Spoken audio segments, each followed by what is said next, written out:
సుపసందుగా కమనీయ గాథల మాలిక శీర్షగాత్ర మాధుర్యం శ్రోతల మనోల్లాసం వినండి సభ్యులు కండి గణగణమన్నీ గంట కొట్టండి. బ్రతుకు గారడి రచన కె తాయారమ్మ గారు. విజయనగరం స్టేషన్లో తూర్పు వెళ్లే రైలు కదలడానికి సిద్ధంగా ఉంది.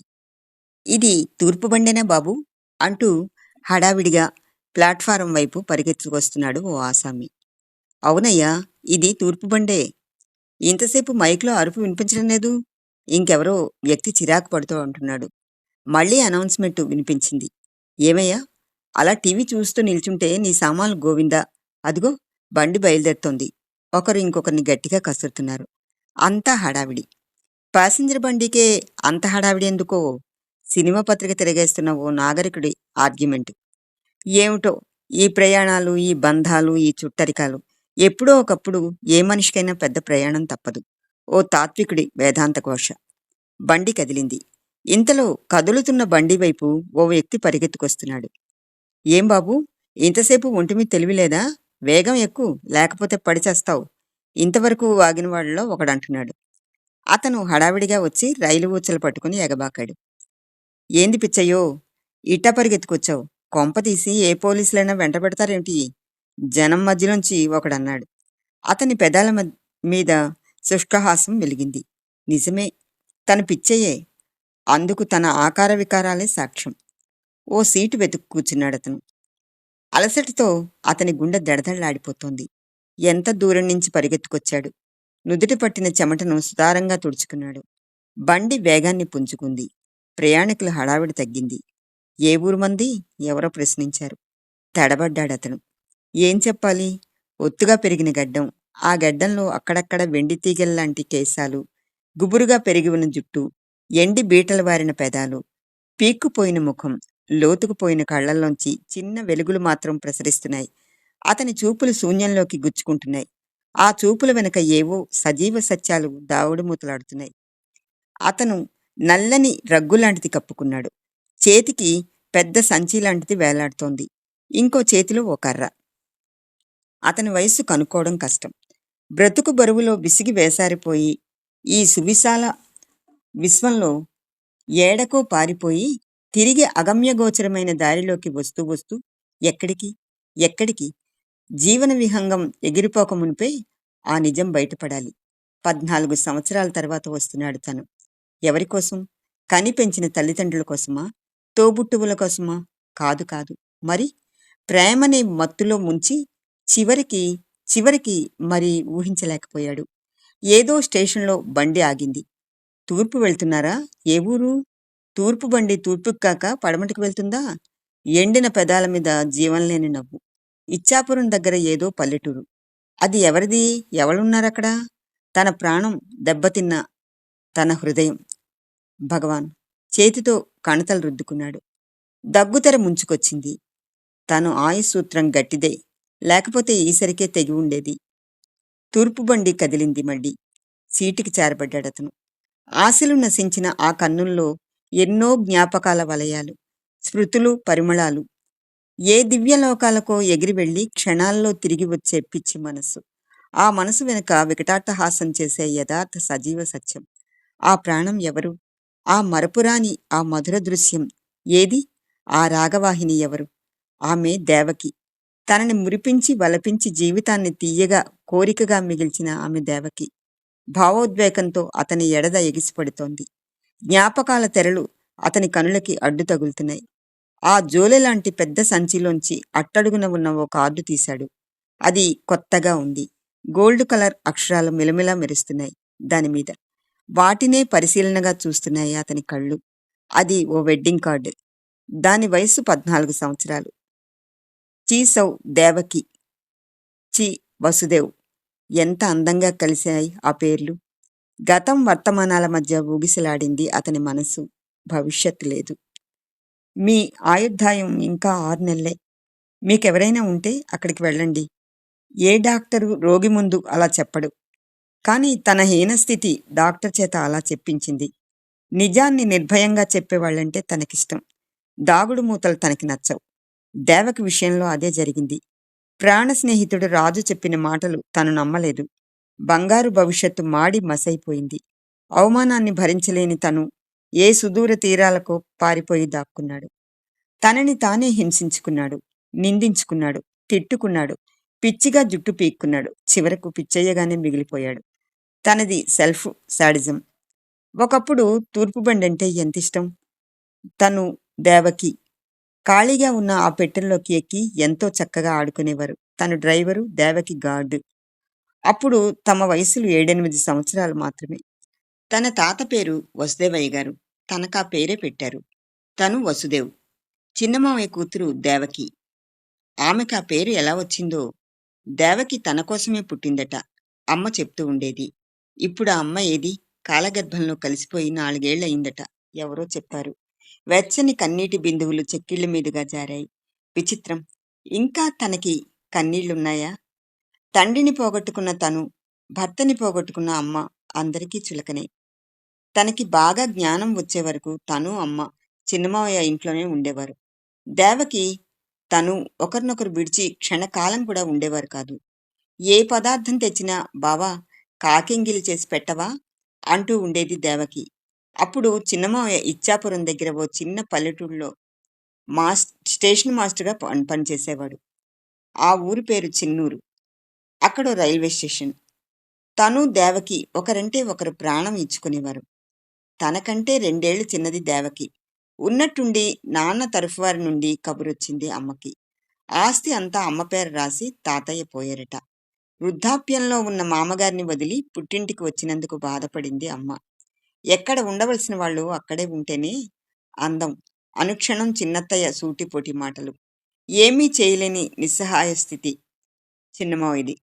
ఇవేమీ తెలియని తను, దేవకి. తనని తీసుకుని విజయనగరం బయలుదేరింది అమ్మ. తాతయ్య ఆస్తి 50,000 దాకా వచ్చింది. ఆమె ముఖంలోకి కాంతి వచ్చింది. ధైర్యం వచ్చింది. విజయనగరం దాసన్నపేటలో చిన్న ఇల్లు అద్దెకు తీసుకుని తనని చదివించడం మొదలుపెట్టింది. ఇప్పటికీ తాను మర్చిపోలేని దృశ్యం అది. తను, అమ్మ బయలుదేరుతూ ఉంటే వీధి అరుగు మీద స్తంభం పట్టుకుని నిల్చుని అమాయకంగా చూస్తున్న దేవకి రూపం. మళ్ళీ ఎప్పుడొస్తావు బావా? ఏమో. ఉదాసీనం, రోషం గురగురలాడాయి అతని గొంతులో. ఆ వయసులో అది విచిత్రమే. దేవకి కళ్ళల్లో నీళ్లు. పదరా వసు, వస్తాను చిన్నతంబి అని చిన్నమావయ్యకి చెప్పి తనని బయలుదేరి తీసింది. అమ్మ చిన్నమావయ్యని చిన్నతంబి అని పిలుస్తుంది. విడువలేక దేవకిని విడిచి వెళ్తున్న జ్ఞాపకం ఇప్పటికీ సన్నని మంటలు రేపుతుంది. విజయనగరంలో తన చదువు మొదలైంది. దాసనపేటకి దగ్గరలో అయ్యకోనేరు గట్టు మీద ఉండేది అరటి చెట్ల బడి. అందులో 4వ తరగతిలో చేరాడు తను. ఏ 2 జళ్లపాప కనిపించినా ఎర్రని రిబ్బన్లతో ఎర్రటి గౌన్తో ఉన్న దేవకి ప్రత్యక్షమయ్యేది. తన పక్కనే కూర్చునే ముద్దుగా బొద్దుగా ఉండే రాజు తనకి మంచి స్నేహితుడయ్యాడు. రాజంటే తనకి ప్రాణం. దేవకి తర్వాత స్థానం రాజుదే. ఒక్క క్షణం కూడా విడిచి ఉండేవాడు కాదు రాజు తనని. ఒకే మంచం, ఒకే కంచం అంటూ ఉండేవారు స్నేహితులు. దేవకిని తను ఎప్పుడు చూస్తాడు? అప్పుడప్పుడు దేవకి తనకి ఉత్తరాలు రాస్తోంది వచ్చిరాని భాషలో. బావా ఎప్పుడొస్తావు అంటూ. తను కూడా రాస్తూ ఉండేవాడు. తూర్పు బండి చిన్నబోయిందా దేవకి అంటూ. కాలం గిర్రుని తిరిగిపోతోంది. నాటి నుంచి తను మరి చిన్నూరు వెళ్ళలేదు. దేవకి రూపాన్ని మాత్రం పదిలంగా తన హృదిలో దాచుకున్నాడు. చిన్న రబ్బరు బొమ్మలా ఉంటుంది దేవకి. ఇంటర్ ఫస్ట్ పాస్ అయ్యాడు. అరటి చెట్ల బడి నుంచి కాలేజీ వరకు ఎదిగిన తనని తానే అపురూపంగా చూసుకుంటాడు. సన్నని మేస్కట్టు, అందంగా స్మార్ట్గా ఉంటావు అంటారు తనని స్నేహితులు. ఇప్పుడు దేవకి ఎలా ఉందో. ఓ రోజు హఠాత్తుగా ఊడిపడ్డాడు చిన్నమావయ్య కుటుంబంతో. అపరంజి బొమ్మలా మెరిసిపోతున్న దేవకిని చూస్తూ స్థాణువయ్యాడు తను. దేవకి ఎంత మారిపోయింది. గౌన్లో ఉండే దేవకి ఇప్పుడు పరికిణీ ఓణిల్లోకి ఎదిగిపోయింది. ముగ్ధ మనోహరంగా ఉంది ఆమె రూపం. బావా మర్చిపోయావా? సిగ్గుగా నేలచూపులు చూస్తూ ప్రశ్నించింది. నువ్వు మర్చిపోయావా నన్ను? లేదు. నేను అంతే. తూర్పు బండి బాగుందా? ఇద్దరి మధ్య నవ్వులు. అక్కయ్య తప్పుతుందా మరి? ఆడపిల్లని కన్న తండ్రిని, పైగా మేనమావని. దేవకి 10వ తరగతి పాస్ అయింది. ఈ ఏడు దాని పెళ్లి చేసేస్తే నసిగాడు మావయ్య. అవును వదిన గారు, మా తప్పులేమైనా ఉంటే మన్నించండి. చిన్నత్తయ్య వంతపాడింది. తను దేవకి ఒకరి కళ్ళల్లోకి ఒకరు చూస్తూ చిలిపిగా నవ్వుకుంటున్నారు. అదో సంబరం. అప్పుడే పెళ్ళేమిటి చిన్నతంబి, వాళ్ళని హాయిగా చదువుకొనియ్యి. అమ్మకి లోకజ్ఞత అధికం. సరే, నీ ఇష్టం. దీన్ని కూడా నీ దగ్గరే ఉంచి చదివించు. అమ్మ పొంగిపోయింది. పుత్తడి బొమ్మ లాంటి దేవకి తమ ఇంట్లో తిరుగుతూ ఉంటే ఎంతో ఉల్లాసంగా ఉంది. రోజులు దొర్లిపోతున్నాయి. దేవకి కాలేజీలో చేరింది. తను డిగ్రీ, దేవకి ఇంటర్. చాలామంది అబ్బాయిలు దేవకి కోసం అగచాట్లు పడుతున్నారని తనకు తెలుసు. దేవకి తను భార్యాభర్తలు కాబోతున్నారని వాళ్ళకి తెలుసు. అయినా అదో సరదా. దేవకి అందరితో సరదాగా మాట్లాడుతుంది. అప్పుడప్పుడు తన మనసులో సన్నని ఈర్ష్య మెలితిరుగుతూ ఉంటుంది. అయినా దేవకిని ఆపలేదు. అంత కుసంస్కారి కాడు తను. తను దేవకి రాజు సరదాగా కబుర్లు చెప్పుకుంటూ జగన్నాథస్వామి కోవిల్ వద్ద, నల్ల చెరువు మెట్లలోనూ, అయ్యన కోనేరు గట్ల మీద తిరుగుతూ ఉండేవారు. అవో తీయని జ్ఞాపకాలు. ఆ రోజు తను చూసిన దృశ్యం తనకింకా గుర్తుంది. తమ కాలేజీ విద్యార్థి నాయకుడు రవిచంద్రతో పగలబడి నవ్వుతూ మాట్లాడుతోంది దేవకి. ఇంటికి వచ్చాక తను ఏమీ అడగలేదు. దేవకి చెప్పింది. నా నోట్సు నాలాగే అందంగా ఉందట. తనకిమ్మన్నాడు రవిచంద్ర. ఇచ్చావా? లేదు, నిన్ను అడిగి ఇస్తానన్నాను. తను ఆవేశం పట్టలేక దేవకి చెంప చెళ్ళుమనిపించాడు. బావా, ఇంకెప్పుడు ఇలా చెయ్యను, వెక్కిళ్ల మధ్య అంది దేవకి. దగ్గరగా తీసుకుని లాలించాడు. తనకి తెలుసు, దేవకి మనసులో తనకి తప్ప ఇంకెవరికీ చోట్లేదు. వేసవి సెలవులు చిన్నూరు వెళ్ళాడు. తను దేవకితో చిన్నత్తయ్య ఎన్నో రకాల పిండి వంటలు చేసింది. తను కాబోయే అల్లుడు మరి. దూరంగా తూర్పు బండి కనిపించింది. బంగారు భవిష్యత్తు తన కన్నుల ముందు కదలాడుతోంది. ఎంతో పదిలంగా దాచుకోవాల్సిన పరువాన్ని తన ముందు పరిచింది దేవకి. కాదనలేకపోయాడు తను. అనుకోకుండా ఏదో ట్రైనింగ్ వచ్చింది. ఢిల్లీ వెళ్ళాలి. అమ్మతో దేవకితో తను ఢిల్లీ ప్రయాణమయ్యాడు. దూరబంధువు గోపమ్మ ఇంట్లో మకాం. గోపమ్మ ఢిల్లీలో నర్సు ఉద్యోగం చేస్తోంది. దేవకి అందం తనని అనుక్షణం మురిపిస్తోంది. అయినా నిగ్రహించుకున్నాడు. ఒకనాడు తూర్పుబండిలో చేసిన తప్పు మళ్ళా చేయకూడదు అనుకున్నాడు. ఆ తప్పు వల్ల దేవకి నెల తప్పింది. ఆ విషయం రహస్యంగానే ఉంచేశాం. సంవత్సరం గిర్రును తిరిగింది. ట్రైనింగ్ పూర్తయింది నాకు. విజయనగరం బయలుదేరాం. పెళ్లి ముహూర్తాలు పెట్టారు. దేవకి వసుదేవుల పెళ్లి. చిన్నూరులో పెళ్లిళ్ళు సందడిగా ఉంది. ఇటుపై దేవకి తనకి శాశ్వతంగా దగ్గరవుతుంది. రాజు అన్ని పనుల్లోనూ ఉత్సాహంగా తిరుగుతున్నాడు. పెళ్లి కూతురు కనిపించడం లేదు. పెళ్లి పందిరంతా ఒకటే సంచలనం. గతుక్కుమన్నాడు తను. తను అలా పీట మీద కూర్చుండిపోయాడు. అందరూ తలో రకంగా అనుకుంటున్నారు. నిమిషాలు దొల్లిపోతున్నాయి. దేవకి తను కోరుకున్న వాడితో మనువు చేసుకుని దండలతో వచ్చింది. సిగ్గు బరువుతో తల వాలిపోయింది. పెళ్లి కూతురిగా దేవకి తల వంచుకోవలసిన తరుణం. కానీ తను వంచుకున్నాడు. పెళ్లి కొడుకెవరో తను చూడలేదు. అందరూ తనని జాలిగా చూస్తున్నారు. తను భరించలేడు. పోవాలి, ఎక్కడికో పారిపోవాలి. ఏ మారుమూలకో, ఏ సుదూర తీరాలకో పరిగెత్తి కదులుతున్న రైలెక్కి పారిపోయాడు. మళ్ళీ 14 ఏళ్ల తర్వాత ఇలా పెద్ద కూతతో రైలాగింది. గతంలోంచి వర్తమానంలోకి వచ్చాడు. చిన్నూరు అన్న బోర్డు కొట్ట వచ్చినట్టు కనిపిస్తోంది. ముందు చిన్నమావయ్యని చూడాలి. దేవకు కూడా చిన్నూరులో ఉన్నట్లే తెలిసింది. అందర్నీ ఒకేసారి చూసేయొచ్చు. ఇంకా ఎవరికోసం మనస్సు పరితపిస్తోంది. దూరంగా పెంకుటింటి ముందు వసారాలో నవారు మంచం వాల్చు కూర్చున్నాడు చిన్నమావయ్య. రిటైర్ అయిన చిన్నమావయ్యలో ఏ మార్పు లేదు. దృఢంగా అలాగే ఉన్నాడు. చిన్నమావయ్య, బావున్నావా? వసారా మెట్లెక్కుతూ పలకరించాడు. ఎవరు? నోట్లో బీడీ తీసి దూరంగా విసిరేస్తూ ప్రశ్నించాడు. నేను మావయ్య, వసుని. ఒరే వసు, నువ్వా? ఇన్నాళ్ళు ఎక్కడున్నావు? నీకు తీరని ద్రోహం జరిగిపోయిందిరా. మీ అమ్మ పోయింది తెలుసా? మీ చిన్నత్తయ్య కూడా కాలం చేసిందిరా. నేను మాత్రం గుండ్రాయిలా బతికున్నాను. చిన్నమావయ్య నేత్రాల్లో అశ్రుకణాలు కదలాడాయి. అలా చూస్తూ ఉండిపోయాడు తను. అమ్మాయి ఎవరో వచ్చారు చూడు, అర్జెంటుగా కాఫీ తీసుకురా అంటూ కేకేశాడు. కాఫీ కప్పుతో వచ్చిందో స్త్రీ. ఓ విధమైన గంభీరతని సంతరించుకుని హుందాగా నిండుగా ఉందామె.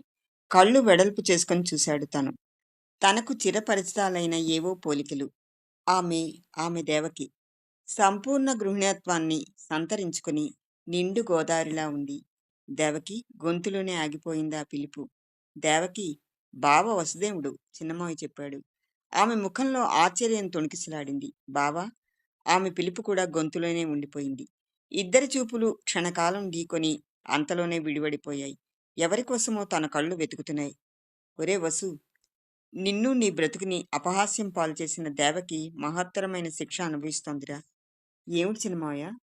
పెళ్ళైన 14 ఏళ్లైనా ఒక్క బిడ్డని కూడా ప్రసాదించలేదు ఆ భగవంతుడు. స్త్రీజాతికే శాపమైన గొడ్రాల్తనం అనుభవిస్తోంది దేవకి. దేవకి గుడ్రాలా? దేవకి ప్రేమించి పెళ్లి చేసుకున్న ఆమె భర్త ఎక్కడా? అదే అడిగాడు చిన్నమావయ్యని. దేవకి భర్తది క్యాంపుల ఉద్యోగం. క్షణం ఇంట్లో ఉండడానికి అవదురా వసు. అమ్మాయికి నేను, నాకు అమ్మాయి తోడుగా ఉంటాం. దాని కడుపున ఓ బిడ్డ ఉంటే ఈ బాధ ఉండేది కాదు. తాను మాట్లాడలేకపోయాడు. ఎలా అయిపోయావు బావా? ఇదంతా నా నుంచే కదూ? దేవక్ గొంతులో వేదన తొణికిసలాడింది. వేదాంతిలా నవ్వాడు తను. చిన్నమావయ్య, నేను వెళ్ళొస్తాను. అదేమిట్రా వసు? నువ్వు మాతోనే ఉండరాదు? ఈ పరిస్థితి నువ్వెక్కడికి వెళ్తావు? అవును బావా, నువ్వు మాతోనే ఉండు. ఉంటాను. కానీ ఇప్పుడు కాదు. నేను చేయవలసిన పని ఒకటి మిగిలి ఉంది. అది పూర్తయితే నేనేమైపోయినా బాధలేదు. చేతి సంచి, కర్ర తీసుకుని బయలుదేరాను. ఆ తండ్రి కూతుళ్ళు అతన్ని వారించలేకపోయారు. మళ్ళీ ఢిల్లీ ప్రయాణం. ఇప్పుడు గోపమ్మ ఎలా ఉందో, అసలు ఉందో లేదో. గోపమ్మ మంచాన పడింది. 15 ఏళ్ల పిల్ల ఎదురొచ్చింది. ఆ పిల్ల అచ్చం దేవకిలా ఉంది. పాపా, నీ పేరేమిటి? కిసలయ్య. ఏదో సాధించిన ఆత్మస్థైర్యం, బ్రతుకు బాటలో చిన్న తీపి అనుభవం. గోపమ్మ కిసలయ్యని తనకి అప్పగించి ప్రశాంతంగా కన్నుమూసింది. కిసలయ్యని తీసుకుని తిరుగు ప్రయాణం. ప్రయాణాల మీద ప్రయాణాలు. బహుశా ఇదే ఆఖరి ప్రయాణమేమో. డాక్టర్ ఇచ్చిన గడువులో 3 నెలలు కరిగిపోయాయి. కిసలయ్య క్లుప్తంగా తన కథ వినిపించాడు. అమాయకంగా విందా పిల్ల. ఇంకొక కోరిక మిగిలిపోయింది. అదేమిటి? ఈ దీపం ఆరిపోయేలాగా ఒక్కసారి రాజుని చూడాలి. పెద్ద శబ్దం చేస్తూ రైలు బండి పట్టాల మీద విడిచిపోతోంది. సీటుకి చేరబడి శూన్యంలోకి చూస్తున్నాడు వస్తేవ్. ఎదురు సీట్లో కిసలయ్య కునికిపాట్లు పడుతూ కూర్చుంది. అతని దగ్గు ముంచుకొస్తోంది. అతి ప్రయాసతో ఊపిరి తీసుకుంటున్నాడు. మెల్లగా సీట్లోంచి లేచి వెళ్ళి సింకులో బళ్ళున రక్తం కక్కుకున్నాడు. ఇంకా కొద్దిసేపు బ్రతకాలి.